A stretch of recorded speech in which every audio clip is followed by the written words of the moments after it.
हम जानते हैं पतंजलि योग दर्शन के दूसरे सूत्र के बारे में। पहले सूत्र के बारे में हम जान चुके हैं, अथ योग अनुशासनम इसका पहला सूत्र है जो कि समाधिपाद में लिखित है। अच्छा, मैंने आपको ये भी बताया है कि 4 चैप्टर हैं। पहला चैप्टर समाधिपाद है, दूसरा साधनापाद है, तीसरा विभूतिपाद है और चौथा कैवल्यपाद है। समाधिपाद में जो सूत्रों की संख्या है वो 51 है, 51।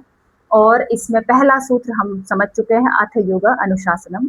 दूसरे सूत्र की हम आज बात करने जा रहे हैं जो कि है इस प्रकार से, योगश्चित्त वृत्त निरोधा। योगश्चित्त वृत्त निरोधा, ये इसका दूसरा सूत्र है। इसकी व्याख्या जानते हैं, इसका मतलब क्या है।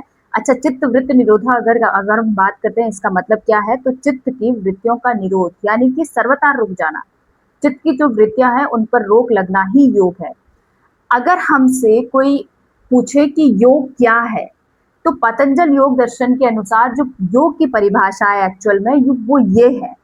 कौन सी? जो इस सूत्र में है।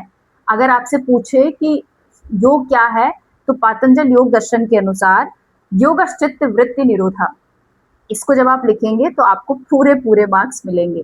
ठीक है, योगश्चित्त वृत्ति निरोधा का मतलब है, इस ग्रंथ में क्या कहा गया है, इस ग्रंथ में प्रधानता से चित्त की वृत्तियों के निरोध को ही योग नाम से कहा गया है। यानी कि जब आपके चित्त की वृत्तियों का निरोध होता है तो उसे ही हम योग कहते हैं। अब चित्त क्या होता है और चित्त की वृत्तियां क्या होती है और कितने प्रकार की ये वृत्तियां होती है, ये हम आगे के सूत्रों में जानेंगे। तो आप देख सकते हो, मैंने आपको बताया था कि योग के बारे में बहुत सारे महर्षि ऐसे आए हैं जिन्होंने लिखा है, लेकिन जो हमारे जो महर्षि पतंजलि जी हैं, उन्होंने प्रॉपर सीक्वेंस में योग को लिखा है। तो पहले उन्होंने एक बहुत सुंदर कहा कि अथ योग अनुशासनम, कि चलिए अब हम अनुशासित होकर योग की शुरुआत करते हैं। और उसके बाद उन्होंने क्या कहा कि योग क्या है, अगर हम योग को शुरू करने जा रहे हैं तो योग क्या है। तो देखिए, सीक्वेंस में उन्होंने उसकी परिभाषा भी दे दी, योगश्चित्त वृत्ति निरोधा, कि योग वो है जो चित्त की वृत्तियों का निरोध करता है, उसको हम योग कहते हैं। अब इसके बाद आगे वो सीक्वेंस में ही सारी चीजें बताएंगे कि क्या चित्त है, क्या चित्त की वृत्तियां हैं, कितने प्रकार की होती है, क्या उनको दूर करने के उपाय हैं हमारे पास या नहीं है, वो भी सारी चीजें इसमें बताई गई है।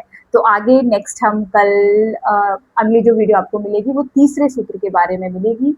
दूसरा सूत्र हमारा क्या है, योगश्चित्त वृत्त निरोधा, ये हमारा दूसरा सूत्र है समाधिपाद का। Thank you, thanks a lot.